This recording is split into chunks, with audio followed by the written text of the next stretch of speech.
Muy buenas noches con todos quienes se conectan en este momento con Hoja de Ruta y con los que siguen conectados, siguiendo nuestra programación. Muchas gracias. De nuevo, unas muy buenas noches. Hoy queremos empezar nuestro programa con una frase de Ernesto Guevara, del Che, que es algo a lo que todos nos debemos convocar en este tema de empezar a empoderarnos, de empezar a ejercer, a ser ciudadanos, no solo no solo como una cosa obligatoria, sino asumirnos así y asumir también ese compromiso que tenemos en la construcción de una sociedad mejor, de una sociedad justa, de iguales oportunidades para todos. Muy buenas noches, Guido. ¿Qué tal, Paulina? Buenas noches a toda la audiencia que se vuelve a conectar a Hoja de Ruta y a los que luego se conecten también en diferido. Buenos días, buenas tardes, no sé, según a la hora que se conecten. Entonces voy a empezar con esta frase de Ernesto Guevara de la Serna, del Che, que dice: lo que nosotros tenemos que practicar hoy es la solidaridad. No debemos acercarnos al pueblo a decir, aquí estamos. Venimos a darte la claridad de nuestro pensamiento, de nuestra presencia, perdón. A enseñarte con nuestra presencia, a enseñarte con nuestra ciencia, a demostrar tus errores, tu incultura, tu falta de conocimiento elementales. Debemos ir con afán investigativo y con espíritu humilde a aprender en la gran fuente de sabiduría que es el pueblo. Ahí está la frase del Che que nos hace reflexionar. Creo que debemos reflexionar realmente en qué significa la palabra solidaridad, que para mí es un significado muy grande. La solidaridad desde distintos aspectos, de pronto desde la casa, que a veces no solemos practicarla. La solidaridad en el ambiente de trabajo, que igual muchas veces nos gana más la envidia, nos gana más el arribismo y no estamos practicando la solidaridad. Y la solidaridad entre compañeros de una misma causa, creo que hay que también revalorizarla día a día, pero más que pensar en la palabra, yo creo que la solidaridad es una práctica de vida que debemos llevarla en todos los actos que podamos, ¿no? En toda la vida, porque solidaridad también es pensar en las consecuencias de mis actos frente a los demás. O sea, lo que yo hago siempre va a afectar en bien o en mal a la otra persona, a mi entorno familiar o social o laboral. Sí, yo creo que también hay que entender, como tú bien decías, Guillo, que la solidaridad no tiene nada que ver con la caridad. Entonces, uno ejerce la solidaridad a nivel de iguales. Eso es súper importante, ¿no? O sea, cuando nosotros extendemos la mano, estamos viendo a las personas a los ojos, no les estamos viendo por encima del hombro, no les estamos compadeciendo, no estamos sintiendo lástima, sino que simplemente estamos tendiendo una mano para con esa persona también construir, también recibir los aportes que esa persona pueda darnos. A diferencia de la caridad, que la caridad siempre humilla, que la caridad revictimiza, ¿no? Entonces creo que eso es súper importante entender. Yo quería, justo y había citado también al Che, porque en las lecturas sobre muchas declaraciones del Che, biografías, anécdotas del Che, ¿no? Él siempre llamaba mucho a este compromiso de ser un revolucionario de verdad, y no o sea, llevar, digamos, ¿no? Incluso hay una frase de él que dice que la revolución hay que vivirla y no, o sea, no beneficiar el bolsillo, ¿no? Más o menos va por ahí, no me acuerdo textualmente. Pero es eso un poco, ¿no? Entonces, cuando ahora nosotros habíamos puesto a nuestro programa Los Revolucionarios de etiqueta, porque en este caminar y en esta construcción, digamos y en este aporte que queremos ir generando con ustedes, con lo que ustedes nos van interactuando con nosotros, con las cosas que leemos en redes.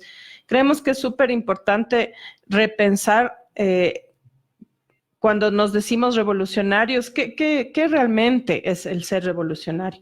Porque en este caminar uno encuentra mucha gente, ¿no? Y yo, de hecho, y me imagino que Guillo igual, he visto gente que se cree súper revolucionaria porque se sabe todas las canciones de música protesta, porque tiene colección de camisetas en las casas, tienen tatuado en los brazos, no sé, la cara del Che, la firma de Chávez, o la cara de Chávez, o la cara de Fidel. Usan mochilas, usan boinas llenas de estos adornos, ¿no? Con estrellas, con las caras de estos referentes revolucionarios a lo largo de la historia. Y realmente, pero en sus prácticas primero son súper apegados a todo el sistema, ¿no? O sea, desde su práctica personal, o sea, desde su práctica de vida. Y si bien es cierto que no es que uno quiera juzgar por juzgar o criticar por criticar, pero realmente la gente que se compromete, la gente digamos, que quiere construir cosas, es una gente que casi nunca busca protagonismo, ¿no? O sea, nunca le importa realmente eso. A veces incluso acepta dirigencias, acepta ser presidente de alguna cosa y todo así como a regañadientes, ¿no? Porque siente que eso le aleja realmente de esto, de estar más cerca del pueblo, de esto, de la cotidianidad, ¿no? Entonces, uno se pone a pensar cuando ves a esta gente que como yo digo, no se pelea por tener la camiseta de tal o cual persona porque chusa, eso me identifica, sino que realmente en el ejercicio diario se parece realmente a esa persona que dice admirar, a esa persona que tiene como referente, ¿no? Claro. Y son las personas realmente, o sea, que tienen, que no es que no están preparadas, no es que no, son personas preparadas, pero con una humildad, con una sencillez impresionante, ¿no? Y de esas personas hay que aprender y a esas personas hay que pegarse, ¿no? Y además, son esas las personas que hacen falta en estos momentos para construir procesos colectivos, procesos revolucionarios de izquierda, serios, donde no sea solo propaganda, ¿no? Donde no sea solo una forma de verme, donde no sea una cuestión de moda, sino realmente el entender, el jugarnos por los procesos, que eso es súper importante, porque hay mucha gente que realmente hace de la política su negocio, ¿no? Su negocio personal, su negocio familiar, y eso deslegitima los procesos, eso corrompe a la gente y luego, claro, se da todas las herramientas a la derecha para deslegitimar los cambios, para deslegitimar esto del ser de izquierda, ¿no? Sí, Pauli, yo siempre he cuestionado y me he cuestionado, o sea, me he cuestionado yo mismo el tema de ser revolucionario. O sea, para mí, revolucionario es una palabra grande, una palabra que implica muchas cosas, una palabra que implica de pronto sacrificios, que implica entregarse a los demás por conseguir el bien común. Entonces, esa gente se podría calificar de revolucionario. Yo mismo a veces tengo dudas y yo he evitado siempre de autocalificarme de revolucionario porque no creo que debamos así, en lo personal, nosotros querer asumir... Autoproclamarnos. Claro, y precisamente alguna vez en el Facebook había gente que se me enojó porque yo ponía los Guaidó revolucionarios. Y ponía Guaidó revolucionarios a propósito de la discusión del matrimonio igualitario y del aborto y cosas de esas que algunos que se llaman revolucionarios mostraban una falta de coherencia total. Y es una falta de coherencia que se califiquen de revolucionarios y sin embargo ahora estar también hablando de xenofobia y atizando la xenofobia y o el machismo. El machismo y a veces sin comprender estar en contra de gobiernos como el de Nicolás Maduro o el gobierno cubano. y sin embargo se dicen revolucionarios. Entonces, el revolucionario tiene que estar más allá del snob, porque a veces es un tema de snob, es un tema que ha servido para que gente inescrupulosa, que se llama de izquierda, se haya acomodado económicamente. Y sabemos, hay ejemplos de personajes ecuatorianos que se dicen que son de izquierda o que son revolucionarios, y en la realidad ellos son unos burgueses cualquiera, se puede decir, que se han servido de la figura del Che o de la figura de alguien para hacer su modus vivendi, y se han olvidado realmente de practicar lo que debería ser un revolucionario. Entonces, lo revolucionario muchas veces se queda en eso, ¿no? En una autoproclamación y en una palabra de cliché para, no sé, que se vea algo socialmente bien, con mi grupo, con una línea o tendencia política, pero hasta ahí, o sea, muy superficial. En la práctica, esas personas, los Guaidó revolucionarios, no tienen nada de revolucionarios. Y eso me hace, a mí me recuerda una anécdota, ¿no? Yo una vez estaba en la universidad en elecciones y me acuerdo que uno del ex MPD, que ahora tiene otro nombre, pero los famosos chinos en la Universidad Central, me decía que yo, le decía a la gente, ¿no? A los estudiantes en las elecciones, le decía que no podían votar por mí porque yo era una burguesa y que y una de las cosas, ¿no? De las pruebas que él tenía es que yo hablaba el idioma del imperio, ¿no? Entonces, claro, o sea, hablar inglés era realmente ya, o sea, dejabas de ser, ¿no? Entonces yo le decía a este tipo y le decía, o sea, tú nunca debes haber leído al Che, porque el Che, ninguna de las cosas que cuentan quienes vivieron con él era que cada vez que había un tiempo libre y todo, él hacía estudiar a la gente y siempre hablaba de que la revolución tenía que contar con cuadros preparados, ¿no? Preparados porque... Y en los pensum de estudios en Cuba sí les enseñan inglés. El inglés. Y es más, muchos hablan perfecto, ¿no? Ajá. Entonces, era un tema, o sea, tú veías además ahí una cosa totalmente equivocada, ¿no? Una falta realmente de formación en la teoría, sobre todo en la teoría política, de saber hacia dónde vas. Y claro, por ese tipo de conceptos erróneos que tenía esta gente, es que la derecha después decía, o que dice incluso ahora, ¿no? Ay, es de la izquierda, pero tiene iPhone. Ah, es que es de la izquierda, pero anda en no sé qué. O, les pone a los hijos en tal colegio.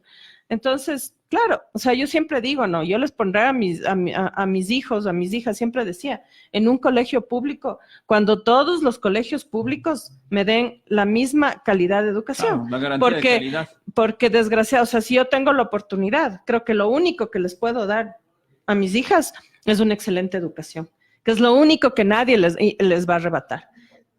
Y eso es súper injusto. Yo reconozco que es súper injusto que yo quizás pueda acceder a eso y hayan hijos de amigos muy cercanos y muy queridos que no estén en la capacidad de quizás darles no sé, no, otros idiomas y cosas, súper injusto. Pero contra eso no hay que luchar por suprimir escuelas de alta calidad donde aprendan idiomas o porque no hablen inglés. Lo que tenemos que pelear es por escuelas donde hablen inglés, francés, alemán, italiano, mandarín, todas las herramientas que a ellos les permitan tener excelentes oportunidades de desarrollo. Pero claro, gente retrógrada que después vemos, como los del MPD, que después dicen que es preferible votar por Lazo que por Correa, que yo nunca me voy a olvidar esa propaganda. Fotos, ¿no? Hay fotos. Exacto, hay fotos y pruebas. Hay evidencias. Entonces uno dice, marcan. Ahí es cuando se aplican, ¿no?, los revolucionarios de etiqueta. Y lo que conversábamos el otro día, Guido, de hacer de los procesos revolucionarios una especie de franquicias, ¿no? Claro. O sea, yo tengo que pedir, porque si no me reconocen. O sea, yo no puedo defender un proceso porque tengo que tener el consentimiento, tengo que tener una firma de respaldo y, como yo digo, una franquicia. O sea, cuando ustedes, por ejemplo, ustedes quieren, en el caso de los médicos, ¿no? Yo quiero hacer un congreso y digo, bueno, yo quiero hacer este congreso y cuenta con el aval de tal cosa.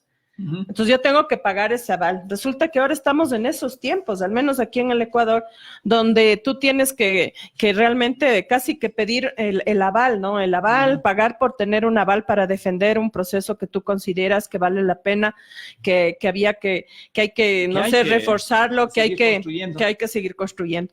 Entonces, esos son los revolucionarios de etiqueta, pues los revolucionarios son súper revolucionarios mientras nadie les toque sus privilegios, mientras nadie les quite la oportunidad de ser los únicos y los únicos candidatos, nadie les quite el derecho a ellos de elegir quiénes van a ser candidatos o a quiénes postular. Son ellos los que generan las estrategias, son ellos los que se deciden. Entonces, un proceso revolucionario, ¿cómo se puede construir así, Guillo? Con personas sábelotodos, ¿no? Que justo a la frase que decíamos del Che, ¿no?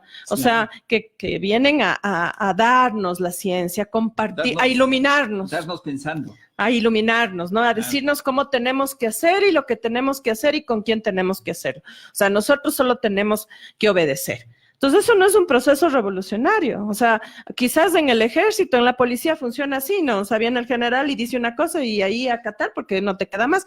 Pero en un proceso revolucionario se supone que se generan ideas, se supone que tú tienes que generar pensamiento, que tienes que ir construyendo propuestas, ir viendo cómo las haces viables o propuestas que puedan ser viables y vas construyendo ¿con quién? Con la gente a la que esas propuestas le van a beneficiar y con la gente que además tiene que entender que tiene que trabajar en esas propuestas, construir lo que está en esa propuesta y además defenderlas luego.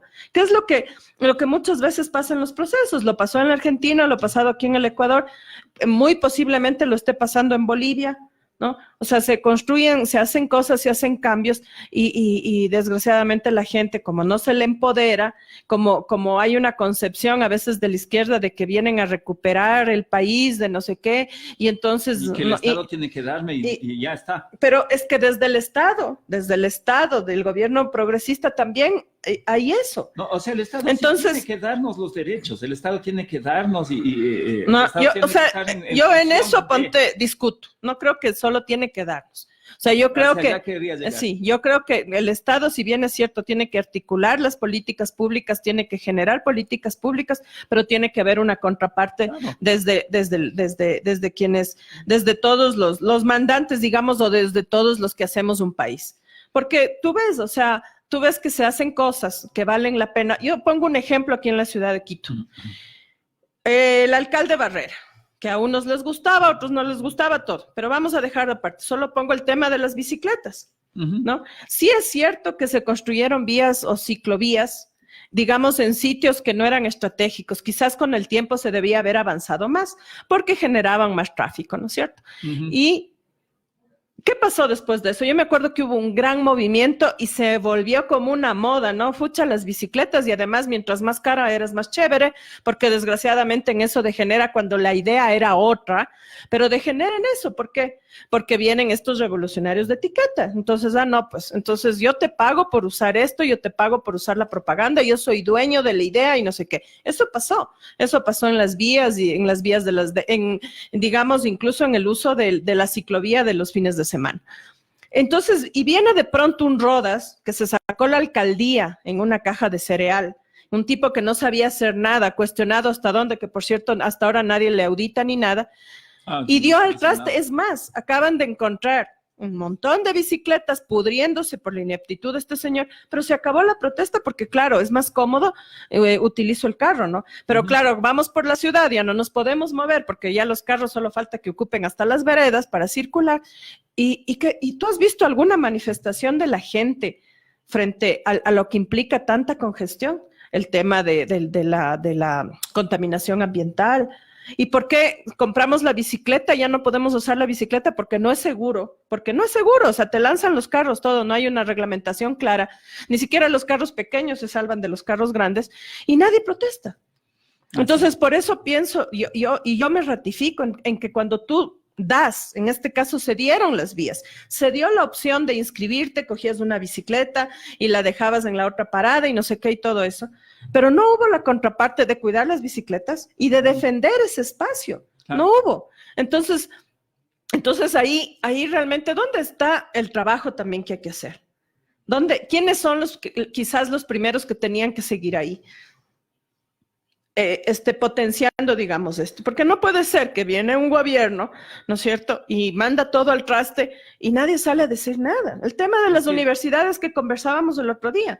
No hay cupos en las universidades. La calidad de la educación está tenaz. Hacen los derechos para los niños, que está muy bien, ¿no? Yo no estoy en contra de que haya derechos para los niños y todo, pero no se puede dejar en indefensión a los profesores tampoco. O sea, tiene que haber una forma. Y entonces, ¿cómo refuerzas? Ahí viene. Tiene que equilibrarse. Si las yo cosas. quiero una educación de calidad, yo tengo que apoyarme también en los profesores. Entonces, no es solo un tema de que me den los libritos, de que me den los uniformes, y yo mando al guagua y no me preocupo de si hace deberes, de si lee un librito. Entonces, sí creo que también es responsabilidad de nosotros lo que está pasando. Esto de que ahora asoman salvadores de la patria, por un artículo que César escribió, yo me ponía y decía, cierto, o sea, ¿quiénes les estamos dando oportunidad a que vuelvan a la palestra política? Los Lucios, los Maguad, los Dajik, los Nebot, y un montón de otros, digamos, a nivel local. Nosotros. No, porque nosotros estamos como en eso, mejor un ladrón que conocido que el ladrón por como, conocer, ¿no? Porque... Como decías, como cereal casi consumiendo, digo entre comillas, consumiendo la política. Entonces, los políticos están a la orden del día con sus ofertas, sus cosas, porque la gente sigue votando por esa gente, esos partidos políticos, por esa gente que ya está aprobada, pero probada en que falló, pues en que no pudo hacer lo que debió hacer, no hizo lo que de pronto está proponiendo ahora, que ya viene época electoral, ya no hizo. Y sin embargo va a haber gente que vote también por esa gente. Lo que tú dices, mira, o sea, te pones a ver, o sea, esta gente, ¿no es cierto?, que vuelve a la palestra como los Lucios y todos esos, vuelven y creen representar. Y además en el lado, digamos, en el progresismo en la izquierda también tienes gente que ha demostrado una ineptitud brutal, claro, porque por eso estamos donde estamos, y sin embargo esos también, o sea, y además no es que vienen a decir, bueno, denme uno a la brava, ¿no? A la brava, o sea, apoyo incondicional, y esto es así porque lo digo yo. Entonces, ¿cómo podemos construir? A mí, esa es mi preocupación, Guido, o sea, ¿cómo se puede construir un frente nacional para recuperar este país del abismo en el que está cayendo día a día, si tenemos, o sea, un tema de egos, estos revolucionarios de etiqueta, y además una derecha sinvergüenza, descarada, que ni siquiera se sonroja, después de haber saqueado este país por décadas, viene a decir que son la mejor opción. Pero porque los otros también no socializaron un montón de cosas, no hicieron un trabajo que debían hacer, que sabían que tenían que hacerlo y que además dijeron que lo habían hecho. No, porque eso también es importante. Estaban ahí y estaban ganando plata del Estado y están ganando plata del Estado porque son nuestros representantes. Es para que hagan un trabajo político, pues para que promuevan exacto, para que tenían que moverse, los asambleístas tenían que salir de la curul e ir a los pueblos, ir ahí a hablar, miren, esto es importante por esto hay que defender. O sea, ese es el trabajo, socializar las cosas que se estaban haciendo. Entonces ahora también vienen y nos dicen que ahora sí. Claro, ahora sí. Eso, o sea, ¿cómo podemos seguir si vemos? Porque yo siempre digo, la derecha está ahí. Nosotros sabemos cómo es la derecha toda la vida ha sido una mañosa y ha hecho las cosas cada vez que ha estado en el poder y cuando no las ha estado las ha hecho por debajo, está ahí, la hemos visto, nos ha golpeado, la hemos visto golpear y resulta que recién nos enteramos de lo que es capaz. Y ahora la dirigencia que vos decías viene y dice apoya la causa, claro, incondicionalmente apoya la causa, pero lo que falta decir es que la causa son solamente ellos. Y eso es algo que también está ahí, ¿no?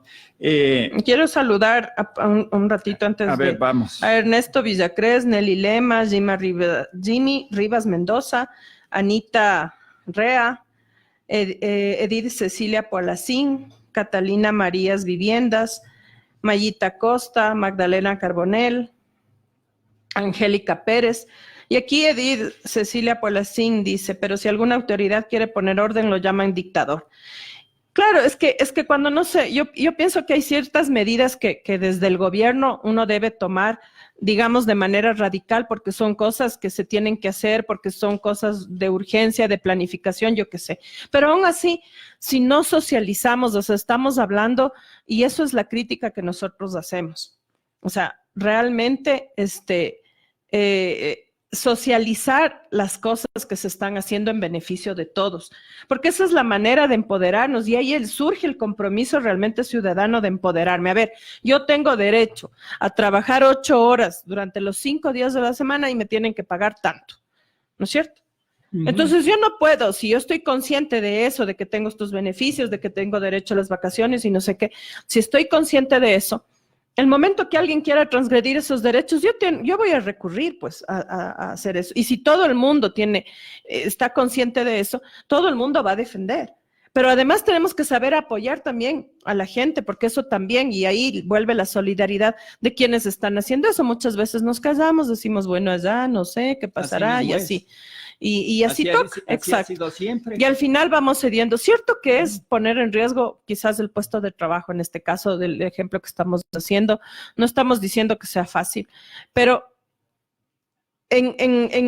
cuando uno está, digamos, en la posibilidad de estar en un gobierno progresista, en un gobierno de izquierda, uno también tiene que asumir el compromiso de informarse, de estar ahí, y también de hacerse respetar como pueblo. O sea, yo no creo que, no, es que como está ahí, como es bien chévere y nos construye esto, nos hace el otro, nos da esto, entonces yo no voy a decir nada. No, eso no es ser parte del proceso. Yo creo que cuando somos y nos empoderamos del proceso, nosotros tenemos que ser los primeros fiscalizadores de lo que se está haciendo, porque se supone que es nuestro gobierno, que al fin, a través de las urnas, democráticamente, hemos llegado al gobierno, ¿no es cierto? Tenemos unos representantes con los que nos identificamos, con los que estamos viendo que se solucionan el tema de la salud, de la educación, de vivienda, que tenemos oportunidades. Entonces nosotros tenemos que estar ahí y tenemos que estar defendiendo esos logros y también exigiendo, viendo cómo se cualifican. No quedarnos sentados y decir, ay, qué lindo, ojalá dure bastante. Y cuando se va, bueno, es que de lo bueno poco, como saben decir, así es la vida del pobre. A veces nomás le caen las bendiciones, pero ya toca otra vez ponerse a trabajar, pues es que más le queda a uno. Esa es la actitud que hay que romper. O sea, tenemos que realmente, desde lo más chiquito, desde el barrio, como yo siempre digo, o sea, desde el comité del condominio, realmente empoderarnos, porque eso pasa. Y por eso nosotros insistimos, digamos, en este programa, en el tema de empoderarnos, o sea, si yo vivo en un edificio y hay un vecino que me deja tirada la basura, eso me afecta a mí, les afecta a todos los demás. Entonces, es que me vaya a ver mal, a mí no me importa, si es un malcriado que no respeta al resto, pues algo tenemos que hacer el resto, que sí cumplimos las normas para que este señor se eduque, ¿no es cierto? Entonces, si uno los lleva, digamos, volvamos al tema de las bicicletas, Guido. O sea, si nosotros nos dan el derecho de usar las bicicletas y tenemos vías, entonces, a ver, planteémonos organizar, salgamos todos con las bicicletas entre semana, pongámonos un día, convoquémonos a estos señores de Ciclópolis, creo que se llamaban. ¿Por qué abandonaron? O sea, sería bueno, ¿no? Que nos digan por qué dejaron esto así por así, ¿no? Y realmente coger y cerrar las calles con bicicletas. O sea, para mandar un mensaje claro, porque es nuestro derecho. Nosotros queremos vivir en una sociedad, en una ciudad limpia ambientalmente, en una ciudad donde se respete al peatón, pero también al ciclista, pero también al motociclista, y que respeten los señores del transporte público, los del transporte de los taxis y los del transporte y los que tenemos transporte privado. Todos tenemos que aprender a convivir, pero el rato que cedemos los espacios y nos quedamos así porque más cómodo, qué chévere, mejor, además me dan créditos y llegaron unos carros baratísimos, entonces yo para qué necesito la bicicleta. Entonces, claro, nos quejamos cuando hay unos trancones y tenemos 2 horas para llegar a la casa, estamos muertos de iras, este alcalde no sirve, son una porquería, los políticos, no. Nosotros como ciudadanos, ¿qué hicimos? Que puede, tiene 3 carros en la casa. Claro, pero además como ciudadanos, ¿qué hicimos, Guillo? O sea, cedimos el espacio. A eso quiero llegar. Y seguimos cediendo. O sea, yo, por ejemplo, creo que los estudiantes universitarios realmente deberían tomar acciones para mandar un mensaje claro de que no van a permitir que su educación se pierda calidad, si más bien sino más bien todo lo contrario, salir y exigir una educación de calidad, cueste lo que cueste. Porque no podemos ir retrocediendo y retrocediendo. Y después decimos, es que la culpa, ¿no? Y ahora vienen estos salvadores, entonces asoma por ahí un banquerito que lo que quiere es que no haya examen y que no quiere que haya ni siquiera universidades públicas para este señor. ¿Por qué? Porque él quiere tener empleados de banco a los que no les paga beneficios, a los que les contrata por horas, con contratos y no con precarización laboral. Exacto, o sea, con contratos de 3 meses para no ser responsable de absolutamente nada, y la gente dice, ay, qué chévere, nos va a dar trabajo. ¿Pero qué trabajo? Compañeros, compañeras, ¿qué trabajo ofrece un banquero? Vayan y pregunten cuánto ganan los cajeros de los bancos, los horarios que tienen. Y también ya desmitificando al banquerito. Él tuvo plata gracias a su hermano que se casa con el dueño del banco. Mira lo que dice Freddy Fierro. ¿Ah? En Claro, la Simón hermana. Bolívar tenemos ciclovía hasta la mitad del mundo que usan las motos y las utilizan para botaderos de basura. Fíjense. O sea, Y donde fue atropellado un tío político mío, y no sabe ni qué pasó por usar esa ciclovía. Entonces, ¿dónde estamos? Entonces, o sea, como nosotros, yo siempre digo, ¿no? O sea, en el Ecuador, desgraciadamente, nos quejamos mucho de las cosas. Pero resulta que cuando uno empieza y dice, mira, a mí esto no me gusta, no es así, ¿no es cierto? Y empiezas realmente a decir, mira, podemos hacer por acá. También eres anulado por aquellos a los que les conviene que vivamos, digamos, calladitos, ¿no? Y que vivamos en este desorden, porque después vienen y en épocas electorales se recorren el país para ofrecerte el oro y el moro, porque te ofrecen soluciones inmediatas y no sé qué y no sé cuánto, y del rato de los ratos la gente ni se entera ni qué pasó, no saben qué pasó. Ah, y además cuando les haces un cuestionamiento en los programas de radio de estos de la señal abierta y esto que pasaban ahí, la gente llama y te cierran, te descalifican y te dicen que no es así y se empiezan con sus discursos. Y eso es de lado y lado. Sí. No solo son de los partidos de derecha, también de los partidos de izquierda, yo lo he escuchado. Entonces, y he sido, digamos, cuando yo he tenido la oportunidad de que una llamada entre y he dicho alguna cosa, rapidito, o sea, no, es que no se puede hacer, porque claro, es más fácil estar y decir que no se puede hacer nada y quedarme en esa comodidad absoluta de no hacer nada y de aceptar lo que venga. Ojalá no sea tan malo. O sea, yo creo que ahí es donde estamos fallando mucho. Ahora, oigo a muchos que dicen que hay que recuperar el país, que hay que recuperar la patria, que no sé qué. Pero 3 años. Anteriores elecciones también. 3 años, porque este gobierno tiene 3 años, o por lo menos los 2 años, ¿qué se pasaron haciendo? Claro, no, pero a mí lo Pero ahorita es periodo electoral y entonces ahora sí recorremos el país para encontrar los líderes y las lideresas que van a salvar, por Dios, o sea, y yo no me estoy yendo no estoy diciendo que no es por ahí la salida. Yo entiendo que las elecciones son importantes, pero ¿con qué candidatos, pues?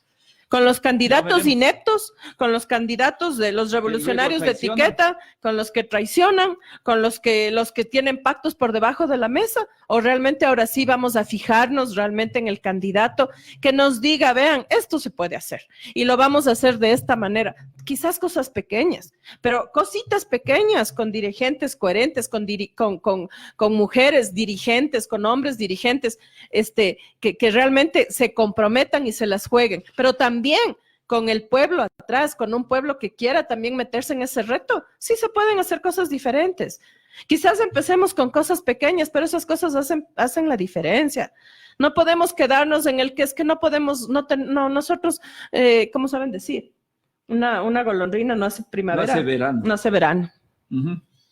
Paulina, y precisamente eso, mira, yo creo que para hablar de una verdadera revolución, necesitamos empezar por una revolución cultural, es lo que no se hizo.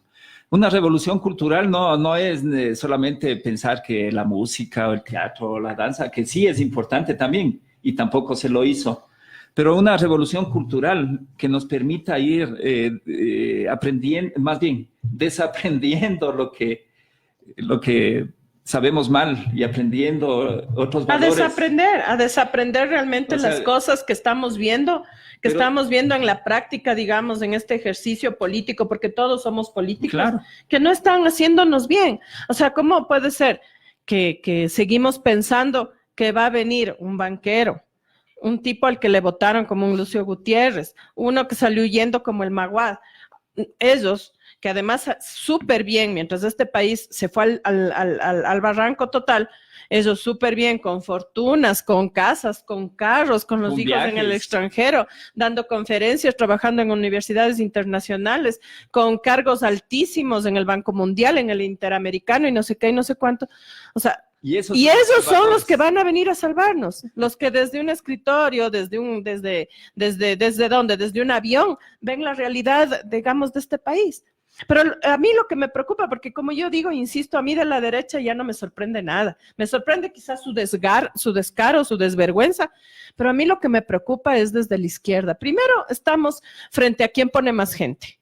Luego hay unos que dicen, sí, nosotros llamamos al Frente Nacional, pero nosotros lideramos porque sin nosotros no hay nada. Todo es imposible, ¿no? Luego tenemos los verdaderos, los únicos, que bestia nosotros sí, porque nosotros no sé cómo, no sé cuánto, pero pactaron con los banqueros, cogobernaron con Moreno.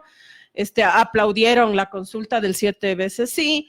Yo pensé que decías los imprescindibles no han sido. No, eso digo, o sea, esos son los fundamentales, los que dicen sí, llamamos al frente, pero eso sí, nosotros lideramos, esos son los fundamentales. Entonces, ¿cómo se puede construir un frente? ¿Cómo se puede construir un frente de nacional si no somos capaces de ceder posiciones y si no ponemos realmente al país por delante, al proceso revolucionario por delante? ¿Cómo podemos cambiar si primero soy yo, porque soy la más chévere, porque soy la más heroína, porque yo soy bravísima, porque yo, no sé, la más gallaza, ¿no es cierto? O el más gallo. Entonces, ¿cómo? Ya, pero yo sí quería poner estos dos elementos, digamos, en la revolución.